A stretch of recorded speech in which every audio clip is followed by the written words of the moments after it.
Hello दोस्तों, स्वागत है आपका आपके अपने चैनल एसएस स्टोरीज में। तो दोस्तों, आज की कहानी है औलाद की इज्जत। एक बूढ़ा आदमी जो कि पुलिस स्टेशन में बैठा बैठा सुबह सुबह कर रो रहा था। उसके रोने का केवल एक यही कारण नहीं था कि पुलिस वालों ने उसके साथ मारपीट की थी, बल्कि वह इसलिए भी ज्यादा रो रहा था क्योंकि आज उनके साथ कुछ ऐसा हुआ जिसकी कल्पना भी उन्होंने कभी नहीं की थी और जैसा जीवन में कभी कोई इंसान नहीं चाहेगा।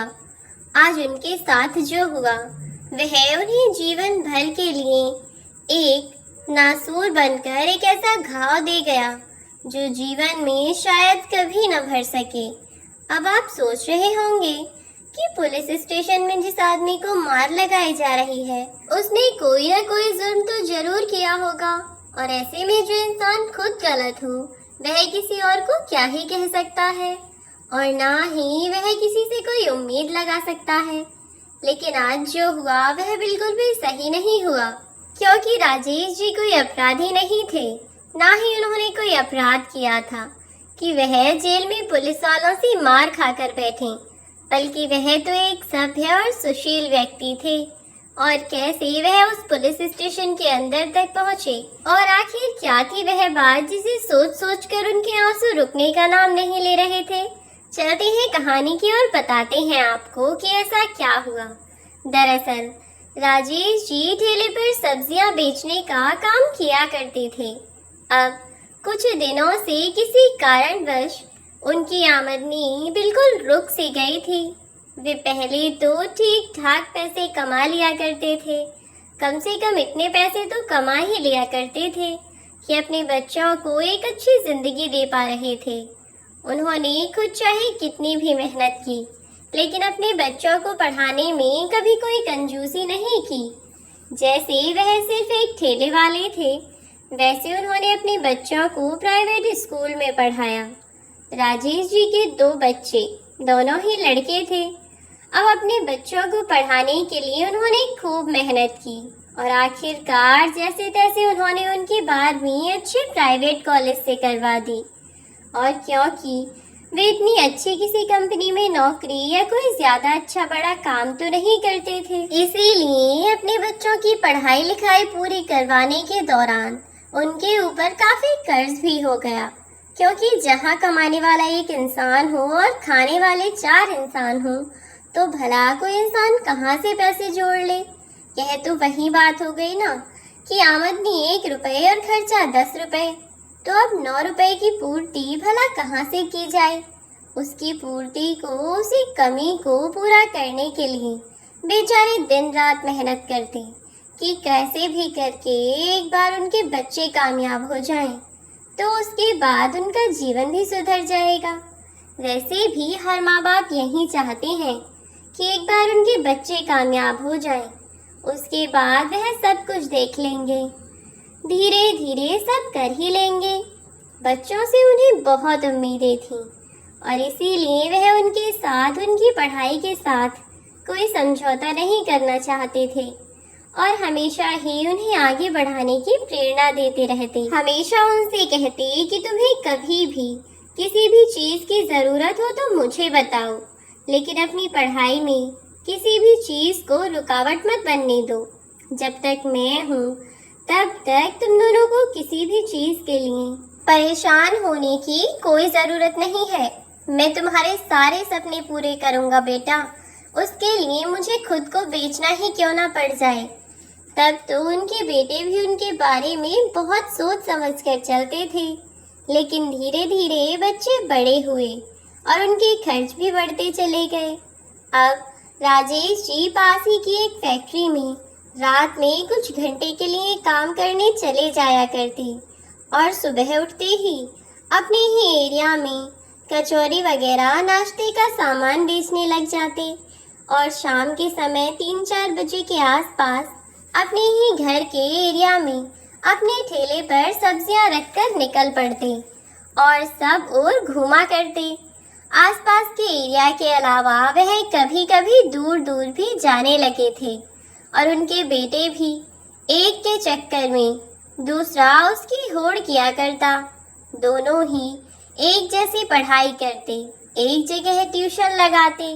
किसी एक को अगर कोई भी चीज लाकर दे दें तो दूसरा भी तुरंत ही वह चीज मांगने लगता, कहता कि इसको तो दिला दी, मुझे भी चाहिए।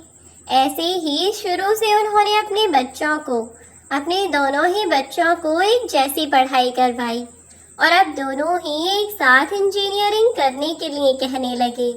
लेकिन इंजीनियरिंग करना कोई मामूली बात तो थी नहीं, लेकिन फिर भी उन्होंने अपने उस घर पर लोन ले लिया जो उन्होंने बरसों पहले बड़ी मेहनत के पैसों से खरीदा था।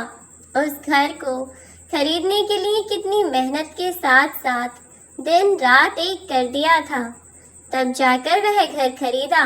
लेकिन बच्चों के सपनों के आगे उन्हें अपने सपनों की कोई कीमत न लगी।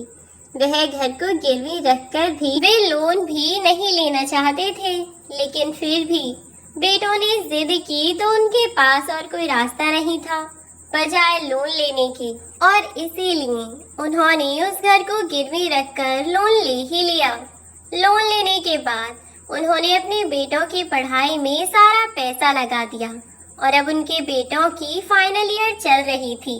पढ़ने में उनके बेटे बिल्कुल भी कमजोर नहीं थे, वे दोनों ही होशियार थे और अभी तक दोनों ही अपने माँ बाप से प्यार भी करते थे और उनकी परवाह भी करते थे। लेकिन फिर भी एक दिन यह सब हो जाएगा, इसके बारे में राजेश जी क्या, उनकी पत्नी ने भी नहीं सोचा था। दोनों ने ही नहीं सोचा था कि ऐसा होगा। उनके दोनों बेटे जो कि कॉलेज में पढ़ते थे, वह रोजाना ही कॉलेज जाया करते थे और कभी कभार राजेश जी भी उनके कॉलेज के पास से होकर ही मंडी से सब्जियां लेकर आया करते थे। मंडी बहुत ज्यादा दूर भी नहीं थी, यही कोई 2-2.5 किलोमीटर दूर थी। कॉलेज के पास से होकर एक शॉर्टकट का रास्ता था। अगर मेन रोड से जाते तो उन्हें कम से कम 2-2.5 घंटे का समय पैदल आने जाने में लग ही जाता और इसीलिए वे जब भी मंडी से सामान लेकर आया करते तो कोशिश किया करते कि वह बच्चों के कॉलेज के पास जो शॉर्टकट है वहीं से सामान ले आएं। वह तो कभी कभी किसी ई रिक्शा में या कभी ऑटो में रखकर सामान ले आया करते थे। लेकिन एक दिन जब अपने घर से मंडी के लिए वे निकल रहे थे तो उन्होंने देखा कि उनकी जेब में एक भी रुपया नहीं था। ऐसे में वह मंडी से सब्जियां लेकर आते तो कैसे लेकर आते? मंडी में तो उनका महीने का हिसाब, कभी हफ्ते का हिसाब, तो कहीं 4-5 दिन का हिसाब चल जाया करता था। इसीलिए वे अपने घर से थैला लेकर निकल पड़े और अपने बेटे के कॉलेज के सामने से होकर मंडी पहुंच गए। अब मंडी से सब्जियों के साथ साथ कुछ फल लेकर भी आने लगे। वापस लौटते वक्त लगभग दोपहर के 2 बज रहे थे। तभी वह अपने बच्चों के कॉलेज के सामने से गुजर रहे थे कि तभी वहाँ एक लड़की आई। वह लड़की आकर राजेश जी से कहने लगी कि अंकल जी फ्रूट्स कैसे दिए हैं। अब क्योंकि राजेश जी ठेले पर थे तो उसे लगा कि वे बेच रहे हैं यह सामान, तो राजेश जी उस लड़की से बोले, नहीं बेटा, मैं यह फ्रूट्स नहीं बेच रहा हूँ, यह फ्रूट्स तो मैं अपने घर के लिए लेकर आया हूँ। मेरे बच्चे पढ़ाई करते हैं ना, तो उनके लिए यह सब चीज़ें बहुत फायदेमंद होती हैं, इसीलिए मैं यह फ्रूट्स उनके लिए लाया हूँ, तुम किसी और दुकान से ले लेना।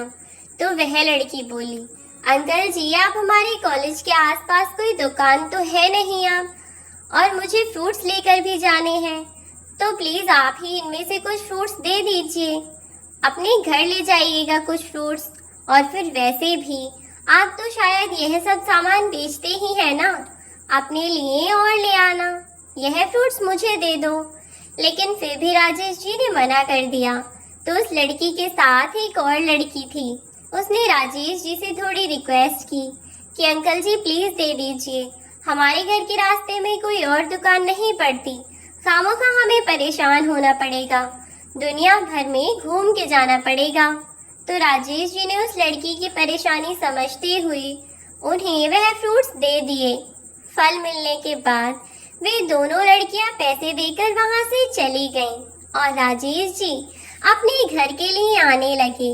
लेकिन गर्मी के कारण उन्हें प्यास इतनी ज्यादा लग रही थी तो उन्होंने सोचा कि चलो अब जब कॉलेज तक आकर यहाँ रुका ही हूँ तो यहाँ से थोड़ा पानी पी लेता हूँ। कॉलेज के पास में ही पानी की टंकी लगी हुई थी तो राजेश जी जाकर वहाँ पानी पीने लगे। इतनी ही देर में वह लड़की अपनी क्लास में पहुंची और अपने दोस्तों से बातें करने लगी कि तभी उसे ध्यान आया कि उसके पास उसका फोन नहीं है। उसका फोन भी बहुत ज्यादा महंगा था। अब इतना महंगा फोन खोने पर वह लड़की बहुत परेशान हो गई और इधर उधर घूमने लगी और अपना फोन ढूंढने लगी, लेकिन उसे क्लास में कहीं भी फोन नहीं मिला। अब वह दौड़ती हुई राजेश जी को ढूंढती हुई कॉलेज के बाहर आई।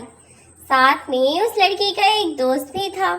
जब उस लड़की ने उसे बताया कि मैं बाहर से फ्रूट्स लेकर आई हूँ तो शायद मैंने वहीं फोन भी छोड़ दिया है, तुम चलो मेरे साथ, हम दोनों फोन ले आते हैं। तो वह लड़का भी उसके ही साथ आ गया और वे लोग जैसे ही आए तो वह लड़की राजेश जी को इधर उधर देखने लगी। वह लड़का किसी से फोन पर बात कर रहा था शायद। इतनी ही देर में लड़की की नजर राजेश जी पर पड़ी, जो कि अब पानी पीने के बाद अपना ठेला लेकर कॉलेज के सामने से निकल गए थे। वह लड़की पीछे से चिल्लाती हुई राजेश जी को रुकने का इशारा कर रही थी। राजेश जी ने पीछे मुड़कर देखा तो वह लड़की उन्हें ही बुला रही थी। सब्जी वाले अंकल, ओ सब्जी वाले अंकल, रुको जरा। तो राजेश जी रुक गए। अब वह लड़की हंसती हुई उनके पास आई। उनके पास आ पहुंची तो राजेश जी बोले कि क्या हुआ बेटा, फलों में कोई परेशानी है क्या? तुम फल लौटाना चाहती हो क्या? तो वह लड़की बोली, नहीं नहीं, मुझे कुछ नहीं लौटाना अंकल, बल्कि आप मुझे लौटाएंगे। चलिए निकालिए, मेरा फोन कहाँ है? यह सुनकर राजेश जी अचंभे से उस लड़की की ओर देखने लगे और चौंकते हुए उसकी ओर देखते हुए वे उससे बोले, फोन? कौन सा फोन बेटा? यहाँ तो कोई फोन नहीं है, और अगर होगा भी तो यहीं कहीं होगा। देखो, तुम अच्छे से देख लो। वह लड़की ठेले पर चारों ओर देखने लगी, लेकिन उसे कुछ भी दिखाई नहीं दिया। तो वह लड़की राजेश जी से बोली, अंकल ज्यादा सीधे मत बनो, चुपचाप मेरा फोन निकाल दो। मैं अच्छे से जानती हूँ कि मेरा फोन आपके ही पास है। तब राजेश जी ने फिर से उससे वही बात कही कि मैंने तुम्हारा कोई फोन नहीं देखा बेटा, मुझे तो पता भी नहीं है कि तुम्हारे पास कोई फोन भी था। तो वह लड़की बोली कि हाँ, मैं तुम जैसे लोगों को अच्छे से जानती हूँ। तुम फोन देखते ही नियत खराब हो गई होगी तुम्हारी कि इतना महंगा फोन है, कुछ पैसों में बिक ही जाएगा, या फिर अपने बच्चों को दे दोगे जिनके बारे में तुम हमें बता रहे थे। मुझे कुछ नहीं पता। अगर सीधी तरह से मेरा फोन नहीं निकाला ना तो सोच लेना कि मैं आपका क्या हाल करूंगी। मैं अभी के अभी जाकर पुलिस को बुला लाऊंगी। फिर मत कहना कि मेरे साथ इतना बुरा किया। 2 डंडे पड़ते ही अपने आप बता दोगे कि फोन कहाँ है। यह सुनकर राजेश जी थोड़े से घबरा गए और कहने लगे कि तुम बेटा यह सब क्या कह रही हो? मैंने जब तुम्हारा कोई फोन लिया ही नहीं तो तुम मुझ पर ऐसे कैसे इल्जाम लगा सकती हो? तो वह लड़की अपने दोस्त को बुलाती हुई बोली, सुनो मुकुल, इधर आओ जरा, देखो यह बुढ़ा मेरा फोन नहीं दे रहा है। उस लड़की ने शोर मचा मचा के वहाँ बहुत लोगों को इकट्ठा कर लिया और सबके सामने राजेश जी की बेइज्जती करने लगी कि तुम जैसे 2 कौड़े के लोग कोई महंगी चीज अच्छी लगी नहीं कि अपना ईमान धर्म भूल जाते हो। दुनिया को दिखाने के लिए सब्जियां लेकर घूम रहे हो और वैसे देखो दूसरों का सामान चोरी करते फिरते हो। और भी न जाने क्या क्या बातें वह कह रही थी। इतनी ही देर में मुकुल, जो कि बहुत देर से फोन पर बात कर रहा था, वह अपनी फ्रेंड रीना के पास आया और जैसे ही वह उस बुढ़े की तरफ देखने लगा तो वह उस बुजुर्ग का चेहरा देखते ही चौंक गया, क्योंकि यह बुजुर्ग तो कोई और नहीं बल्कि उसके पापा राजेश जी थे। लेकिन सब लोगों के सामने उसके मुंह से एक शब्द भी न निकला। उस लड़की ने राजेश जी की न सिर्फ बेइज्जती की बल्कि उसने पुलिस को फोन करके भी बुला लिया और कहा कि सर, इस आदमी ने ही मेरा फोन चुराया है, आप कैसे भी करके इससे मेरा फोन निकलवाइए। पुलिस वालों ने तलाशी ली लेकिन कुछ नहीं मिला। जब बीच सड़क पर पुलिस वाले राजेश जी के कपड़ों को खंगाल रहे थे तो बेइज्जती के मारे बेचारे राजेश जी शर्म से नजरें नहीं उठा पा रहे थे और इससे भी ज्यादा दुख उन्हें इस बात का था कि उनका बेटा उनके सामने खड़ा है लेकिन वह अपने पिता के लिए एक शब्द भी नहीं बोल पा रहा है। उसने यह तक नहीं कहा कि मेरे पिताजी ऐसा नहीं कर सकते, बल्कि उसने तो यही ही नहीं कहा कि यह मेरे पिताजी हैं। उसे तो शायद यह कहने में भी शर्म आ रही थी।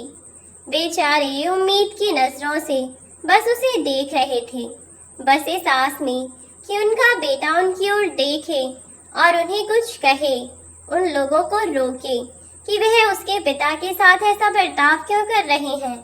लेकिन उसने अपने पिता का साथ देना तो बहुत दूर की बात है, उसने तो उनकी ओर देखा तक नहीं।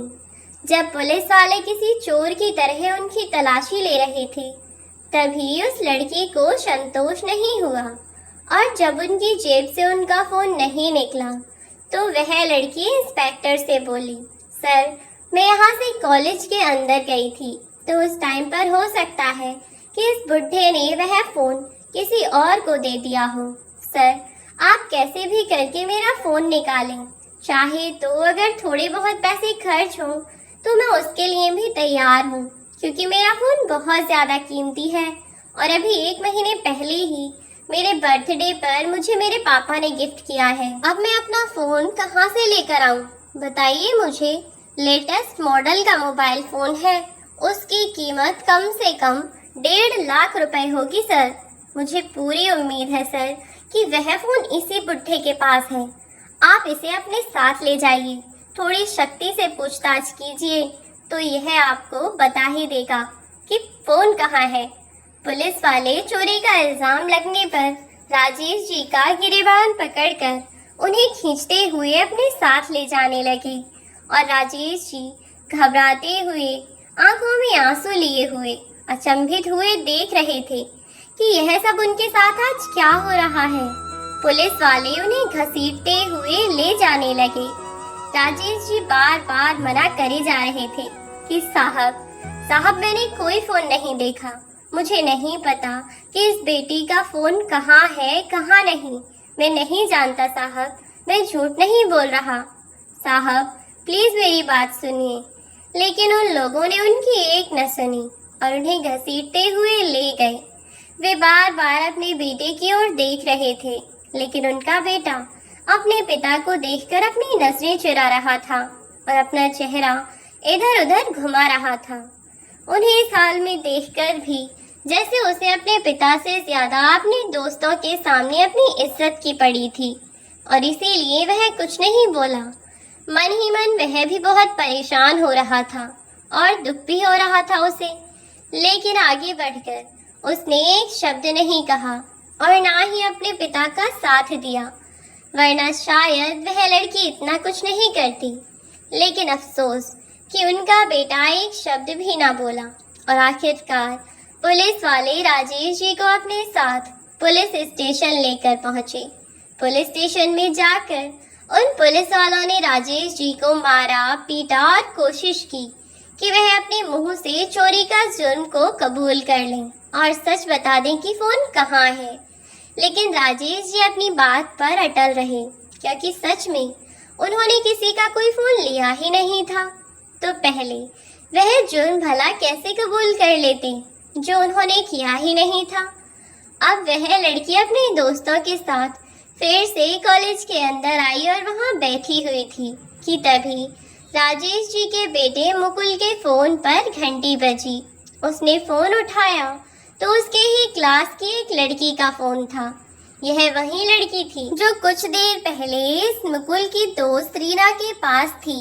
इन दोनों ने ही साथ में मिलकर फल खरीदे थे। फोन पर उस लड़की ने कहा कि मुकुल, जरा मेरी रीना से बात करा दो। तो उसने फोन रीना को देते हुए कहा, रीना तुम्हारे लिए कोमल का फोन है, तुमसे कुछ बात करना चाह रही है शायद। तुम्हारा फोन नहीं मिल रहा है ना, तो इसीलिए वह मेरे पास फोन कर रही होगी। तो रीना ने कोमल से कहा कि हाँ कोमल, यार तू एक काम करना, डैड को कॉल करके बोल दे कि वो मुझे यहाँ से ले जाएं।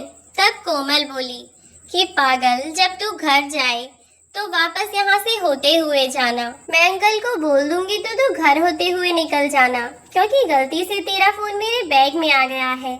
जब हम लोग फ्रूट्स ले रहे थे तो उसी टाइम शायद फ्रूट्स के साथ साथ तूने अपना फोन भी मेरे बैग में ही छोड़ दिया था।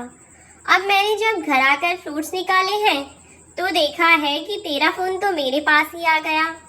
तो तू एक काम करना, जब तू कॉलेज से घर जाएगी तो मेरे घर से अपना फोन लेते हुए चले जाना। मुझे लगा तुम परेशान हो रही होगी, इसीलिए तुम्हें बता दिया। यह सुनकर रीना चौंक गई और अपनी कुर्सी से उठकर खड़ी होती हुई बोली, क्या मेरा फोन तेरे पास है? I mean, तू सच कह रही है ना, मेरा फोन तेरे ही पास है? तो कोमल बोली, हाँ बाबा मेरे ही पास है, मैं तुझसे झूठ क्यों बोलूंगी। वह तो मैं सोच रही थी कि तेरे डैडी का दिया हुआ गिफ्ट है, तुझे नहीं मिलेगा तो तू घबरा जाएगी। अब तेरा फोन मेरे ही पास था तो मैं कॉल किसके पास करती, इसीलिए मैंने इसे फोन कर दिया। अब तू परेशान मत होना और जाते वक्त घर से फोन ले जाना, ठीक है? इतना कहकर रीना की सहेली कोमल ने फोन रख दिया। अब रीना के साथ साथ उसके सभी फ्रेंड्स को भी पता चल गया कि रीना का फोन कोमल के पास है।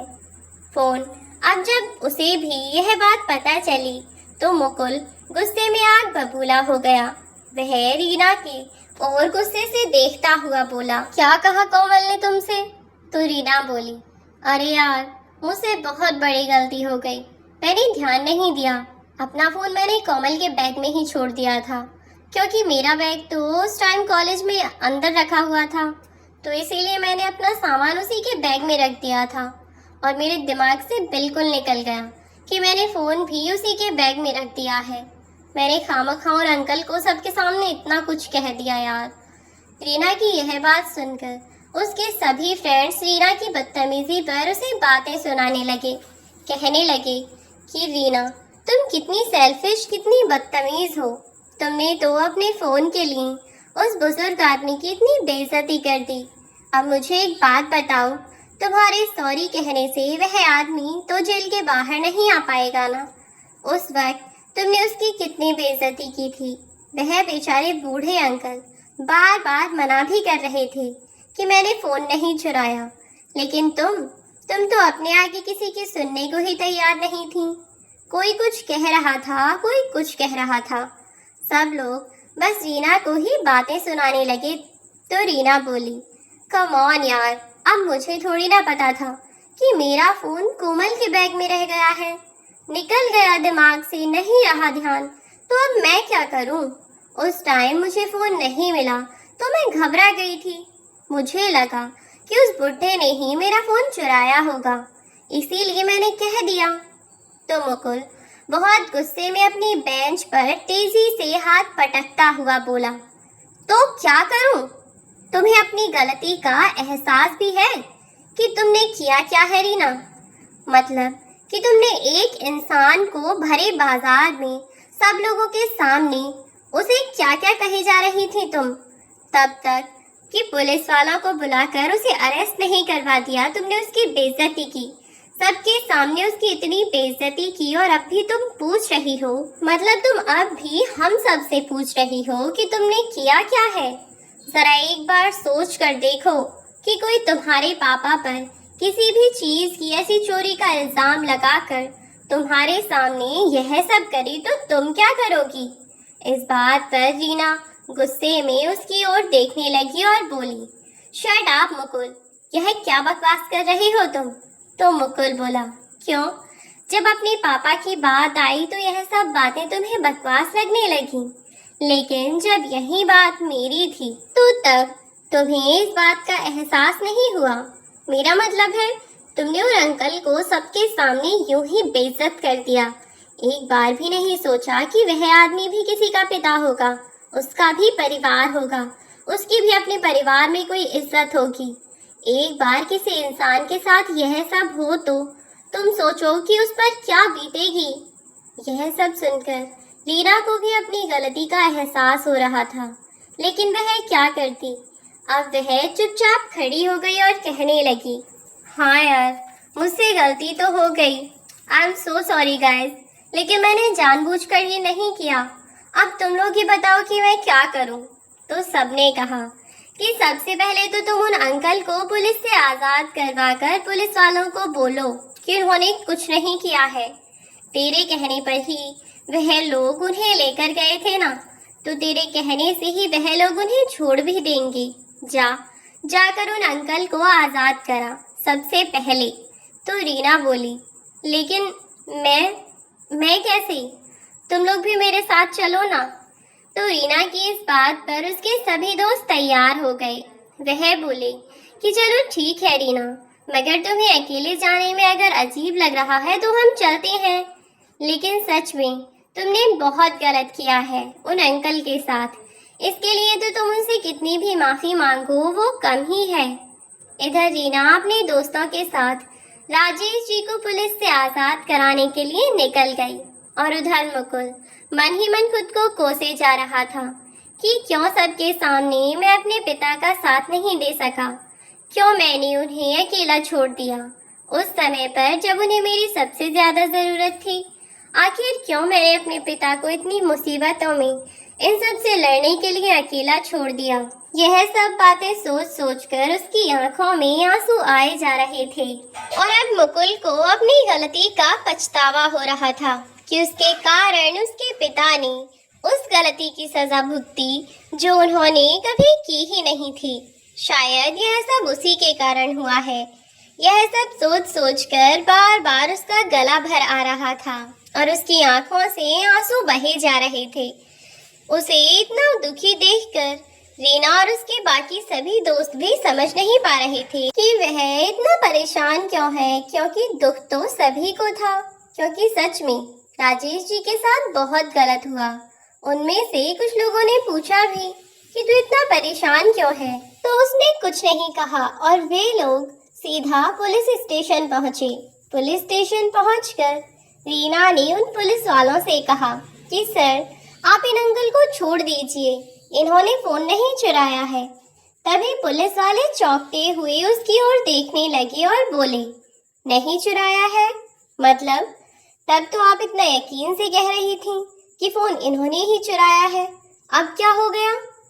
सर, दरअसल फोन गलती से मेरे दूसरे बैग में रह गया था और मुझे ध्यान नहीं रहा।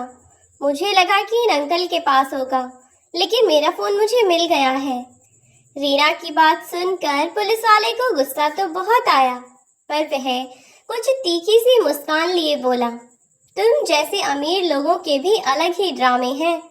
जब जी चाहा किसी भी गरीब इज्जतदार आदमी को भी चोर बना दिया, और जब जी चाहा तो आ गए उनके जख्म पर मरहम लगाने के लिए। तब तो तुम ऐसे समझते हो जैसे तुम्हारे अलावा सब झूठ बोल रहे हैं, लेकिन जब सच सामने आ जाए तो गरीबों की मदद करने वाले ऐसे मसीहा बनते हो जैसे तुमसे अच्छा कोई है ही नहीं। कांस्टेबल, जाओ उन अंकल को बाहर निकाल दो। जब कांस्टेबल से पुलिस वाले ने कहा तो वह दौड़कर अपने पिता के पास, उनकी जेल के पास पहुंचा, जहां उसके पिता फर्श पर निढाल से बैठे हुए थे और एक टक फर्श को निहारे जा रहे थे। अपने पापा को यूं देखकर उसने उन्हें पुकारा।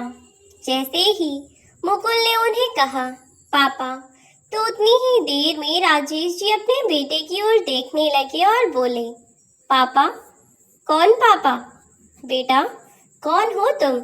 क्या तुम मुझे जानते हो? तब मुकुल अपने पिता की इन बातों से शर्मिंदा होता हुआ बोला, मुझे माफ कर दीजिए पापा, प्लीज ऐसा मत कहिए।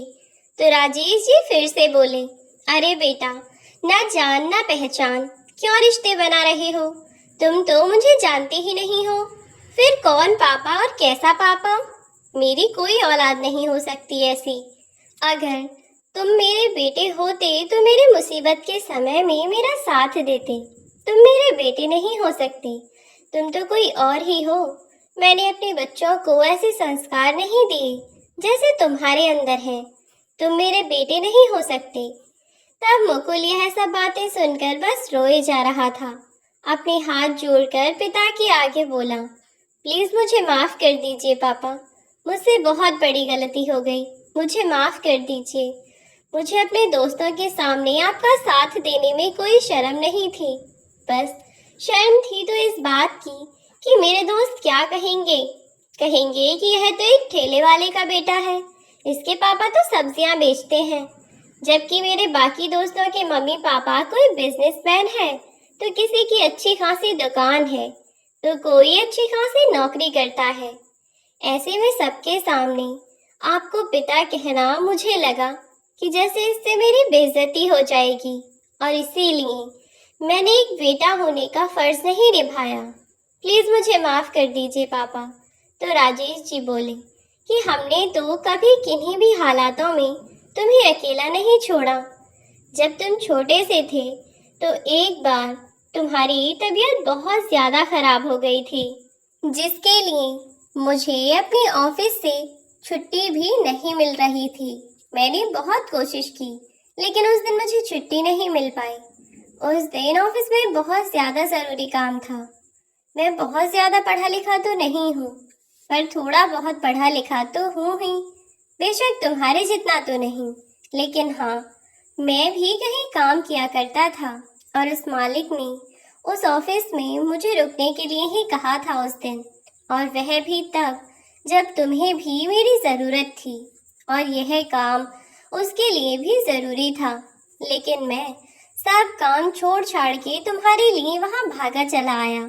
उसके अगले दिन भी मैं काम पर नहीं गया, पर ऐसे ही जब तक तुम ठीक नहीं हुए, तब तक पूरे 15 दिन तक मैं यूं ही घर पर बैठा रहा, और 15 दिनों तक मैं एक दिन भी काम पर नहीं गया।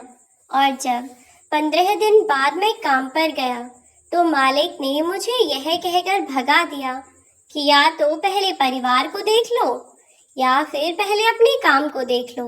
अगर इतनी ही अपने बच्चों की परवाह है, तो हर टाइम तुम उनके पास ही रहा करो। काम पर आने की या काम करने की तुम्हें जरूरत ही क्या है? और तब तो मैंने फिर भी नौकरी ज्वाइन कर ली थी। उनके लाख धुतकारने पर भी मैंने उन्हें मनाया, क्योंकि तुम्हारा पेट भरना बहुत जरूरी था, और मेरे पास एक नौकरी ही वह साधन थी, क्योंकि मालिक को मुझ पर बहुत भरोसा था। मैं मालिक का सबसे भरोसेमंद आदमी था, इसीलिए उन्होंने मुझे काम पर वापस रख लिया। लेकिन 2 दिन बाद तुम्हें डॉक्टर के पास ले जाना था, पर इसके लिए मुझे मालिक से 3-4 घंटे की छुट्टी चाहिए थी। लेकिन उसने मुझे छुट्टी नहीं दी, और मालिक मुझसे बोला कि या तो नौकरी संभाल लो या बच्चों को देख लो। तो मैंने उस दिन बिना कुछ सोचे समझे अपनी नौकरी छोड़ दी, क्योंकि मेरे लिए नौकरी से ज्यादा जरूरी तुम थे। मेरी इज्जत से ज्यादा जरूरी तुम्हारी जान थी। तुम्हारे लिए मैंने कभी कोई समझौता नहीं किया। तुम मेरे लिए हमेशा ही सबसे पहले रहे। लेकिन आज तुमने जो किया है, मैंने ऐसा कभी नहीं सोचा था कि जीवन में कभी मेरी औलाद मेरे साथ ऐसा बर्ताव करेगी। पर अच्छा हुआ बेटा, जो तुमने वक्त रहते ही मेरी आंखें खोल दी। अभी तो इतनी बुरी स्थिति भी नहीं हुई थी कि जितनी बुरी भविष्य में हो सकती थी, लेकिन बेहतर है कि तुमने मुझे पहले ही बता दिया कि हम तुम्हारे ऊपर निर्भर नहीं रह सकते। हमें अपने मरने तक अपना ख्याल खुद ही रखना होगा। तुम हमारे लिए, हमारी रक्षा के लिए, हमारा साथ देने के लिए हमारे पास हो ही नहीं। अच्छा हुआ कि तुमने वक्त रहते ही हमें एहसास दिला दिया। इधर मुकुल अपने पिता से माफी मांगता रहा कि तभी कांस्टेबल ने आकर दरवाजा खोल दिया, और राजेश जी वहां से अपने घर चले गए। पुलिस वालों ने उनके साथ ज्यादा मारपीट तो नहीं की थी, लेकिन फिर भी, क्योंकि उस लड़की ने चोरी का इल्जाम बहुत बड़ा लगाया था, क्योंकि वह लड़की 1.5 लाख रुपए तक की चोरी का इल्जाम लगा रही थी, इसीलिए पुलिस वालों ने राजेश जी से थोड़ी सख्ती से पूछताछ की थी। वे लोग उनके साथ सख्ती बरत रहे थे और इसीलिए उन्होंने उनको थोड़ा मारा पीटा भी था। साथ ही उन्होंने उस लड़की का नंबर भी लिया था कि जैसे ही कुछ पता चले तो वह उस लड़की को बुला लें, लेकिन उसकी जरूरत ही नहीं पड़ी। अब मुकुल के दोस्तों को भी पता चल चुका था कि राजेश जी कोई और नहीं बल्कि मुकुल के पिता ही हैं। मुकुल को बहुत ज्यादा शर्मिंदगी हुई, इस बात पर नहीं कि उसके पिता गरीब हैं, बल्कि उसे यह सोचकर शर्मिंदगी हुई इस बात पर कि उसकी सोच कितनी घटिया हो गई थी। अमीर लोगों के बीच रह रहकर वह भी इंसानियत भूल गया था, वह भी अपनापन भूल गया था। उसके लिए अगर कुछ मायने रखने लगा था तो वह झूठी शान जो किसी काम की नहीं है। जब वह भी रात को घर आया तो उसकी हिम्मत ही नहीं हुई कि वह जाकर अपने पिता से नजर भी मिला सके। इधर राजेश जी की पत्नी मुकुल से बार बार पूछ रही थी कि मुकुल क्या हुआ है, जब से तेरे पिताजी आए हैं बड़े खोए खोए से लग रहे हैं, मुझे तो कुछ बता नहीं रहे हैं, तू ही पूछ कर देख ले कि क्या हुआ है। इतनी ही देर में उनके बड़े बेटे का फोन आ गया। मुकुल का फोन बजा। उनका बड़ा बेटा जो कि एक सरकारी परीक्षा का एग्जाम देने के लिए शहर से बाहर गया हुआ था। जैसे ही मुकुल के पास उसके बड़े भाई मानव का फोन आया तो मुकुल तो पहले से ही सोच रहा था कि वह अपने भाई से, अपने पापा से किस मुंह से बात करेगा। उसने जो गलती की थी वह इतनी छोटी भी नहीं थी, बहुत बड़ा पाप किया था उसने।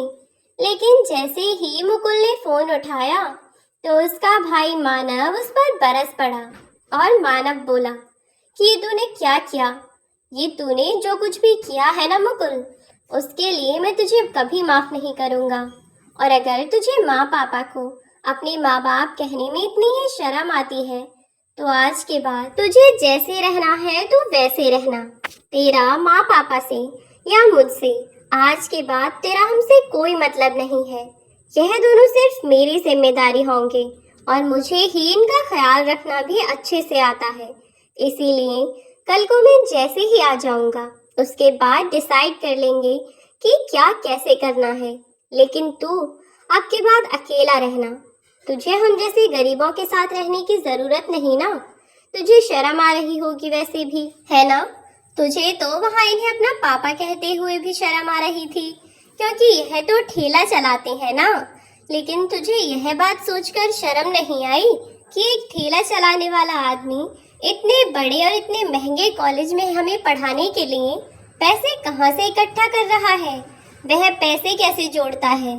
तूने यह नहीं सोचा कि पापा वहाँ से यहाँ तक ठेले पर सब्जियाँ क्यों ला रहे थे, वह तो ऑटो से भी सब्जियाँ ला सकते थे। लेकिन नहीं, तुझे तो यह सब सोचने की फुर्सत ही भला कहाँ थी। तुझे तो अपने दोस्तों के सामने अपनी अमीरी दिखानी थी, तेरी बेइज्जती जो हो जाती अगर तू उन्हें उस समय अपना पिता कह देता तो तेरे दोस्तों के सामने तेरी इज्जत कम हो जाती। इसीलिए तूने उन्हें अपना पिता नहीं कहा। और भी ऐसी ही बहुत सारी बातें उसने अपने भाई को सुनाई। मुकुल जो कि पहले से ही अपनी गलती पर पछता रहा था, वह बस रोए जा रहा था और इधर उसकी माँ को कुछ समझ ही नहीं आ रहा था। मुकुल और उसके पिता के हालात देखकर कहीं न कहीं उन्हें अंदाजा था कि कुछ ऐसा हुआ है जो बहुत ही चिंताजनक है और यह दोनों ही इस बारे में जानते हैं, लेकिन उन्हें कोई बता नहीं रहा है। उनके कई बार पूछने पर भी जब उन्हें किसी ने कुछ नहीं बताया तो वह अपने बेटे को फोन करने लगी कि तभी मुकुल अपने पापा से जाकर माफी मांगने लगा। वह उनके पैरों में गिड़गिड़ाने लगा कि प्लीज पापा मुझे माफ कर दीजिए, मैंने बहुत बड़ा पाप किया है, प्लीज मुझे माफ कर दीजिए पापा, मुझसे बहुत बड़ी गलती हो गई। कितना स्वार्थी हूँ मैं सिर्फ अपने बारे में सोच रहा था, मैंने सिर्फ और सिर्फ अपने बारे में सोचा, एक बार भी नहीं सोचा कि आपने हमारे लिए इतना सब कुछ कैसे किया है, कहाँ से किया है, कितनी मेहनत से किया है, कैसे आपने हमारे लिए पाई पाई जोड़कर हमारे लिए इतनी सुविधाएं की हैं। आपको जब मेरी सबसे ज्यादा जरूरत थी, मैं उस पल सब कुछ भूल गया। उस पल में मैंने आपका साथ नहीं दिया। मुझे माफ कर दीजिएगा पापा, प्लीज मुझे माफ कर दीजिए। मुकुल ने बहुत माफी मांगी तो राजेश जी उसे माफ नहीं कर पा रहे थे। अब दोनों बाप बेटे की बात सुनकर राजेश जी की पत्नी भी अंदाजा लगा चुकी थी कि क्या हो रहा है और क्या नहीं हो रहा। उन्होंने अब अपने पति को समझाया कि आप उसे माफ नहीं करना चाहते। मैं जानती हूँ कि उसने बहुत बड़ी गलती की है, लेकिन उसकी आंखों में मुझे पछतावे के आंसू दिखाई दे रहे हैं। जब से आप आए हैं तब से आप जितने परेशान हैं उतना ही परेशान मुकुल भी है। जब से वह आया है तब से बस रोए जा रहा है। अगर कल को उसने इस दुख में, इस पछतावे में आकर कोई गलत कदम उठा लिया तो क्या करेंगे आप? मैं कहती हूँ कि आप उसे माफ कर दीजिए। बच्चों से गलतियाँ हो जाती हैं, प्लीज उसे माफ कर दीजिए। और सचमुच मुकुल को अपनी गलती का पछतावा भी था। अगली सुबह होते ही मानव घर आ पहुंचा और उसने घर आते ही बिना कुछ सोचे समझे मुकुल के गाल पर 2-4 थप्पड़ जड़ दिए और गुस्से से मानव मुकुल को कहने लगा कि पापा, आज के आज आप इसे थोड़े बहुत पैसे दे दीजिए और जो भी जमीन इसके हिस्से में आती है वह इसके नाम कर दीजिए। आज के बाद इसका हम तीनों से कोई मतलब नहीं है। यह अपने उन्हीं दोस्तों के पास रहेगा जिनके सामने अपनी इज्जत बनाए रखने के लिए इसने आपका साथ छोड़ दिया। लेकिन मुकुल बेचारा क्या ही कहता। वह तो बस हाथ जोड़कर माफी मांग रहा था कि भैया प्लीज मुझे माफ कर दो, मुझसे गलती हो गई। मैं इस वक्त यह सब नहीं सोच पाया। मुझे आप लोगों से अलग नहीं होना। आप तीनों के अलावा मेरा है ही कौन? आप तीनों मेरे लिए सबसे ज्यादा कीमती हैं। प्लीज मुझे माफ कर दीजिए भैया। वैसे भी मुकुल की पूरी रात रोते रोते ही बीती थी और वह भी बहुत ज्यादा परेशान था क्योंकि वह अपनी गलती पर पछता रहा था। मुकुल की आंखें लाल हो रही थीं और उसका गला बिल्कुल बैठा हुआ था। पूरी रात रोते रोते उसकी आवाज भी अजीब सी हो गई थी। अपने बेटे की ऐसी हालत देखकर राजेश जी को उस पर तरस आ गया और आखिरकार उन्होंने भी अपने बेटे को माफ कर दिया। मुकुल को भी अपनी गलती का एहसास हो गया कि वह क्या गलती कर रहा है। उसके माँ बाप ने उसके लिए क्या कुछ नहीं किया और भविष्य में कभी भी ऐसी गलती ना करने की मुकुल ने कसम खाई और धीरे धीरे सब कुछ ठीक होने लगा। राजेश जी एक साथ में इन सब बातों को तो नहीं भूल पाए, लेकिन मुकुल ने क्योंकि अपने दोस्तों को अब सब कुछ बता दिया था तो अगले ही दिन मुकुल के सारे दोस्तों के साथ रीना भी उसके घर आई और उसने हाथ जोड़कर राजेश जी से अपनी गलती की माफी मांगी। लेकिन इन सब से वह समय बदलने वाला नहीं था। राजेश जी उस बेइज्जती को नहीं भूल सकते थे। जो घाव उन्हें मिले थे वह इतनी जल्दी नहीं भुलाए जा सकते थे, लेकिन वक्त हर चीज का मरहम होता है। उनके बेटे और उनकी पत्नी उनके साथ रहे। उन्होंने उनकी हर जरूरत का ध्यान रखा और साथ ही यह भी ध्यान रखा कि जितना जल्दी हो सके राजेश जी उस बात को भूल जाएं और जल्द से जल्द वह पहले की तरह ठीक हो जाएं। अब वक्त के साथ साथ सब कुछ ठीक होता गया और अब मुकुल, मानव, राजेश जी और उनकी पत्नी सब लोग एक साथ खुशी खुशी रहने लगे। दोस्तों, कहानी में अंत तक बने रहने के लिए धन्यवाद। लाइक, शेयर और सब्सक्राइब किए बिना ना जाएं।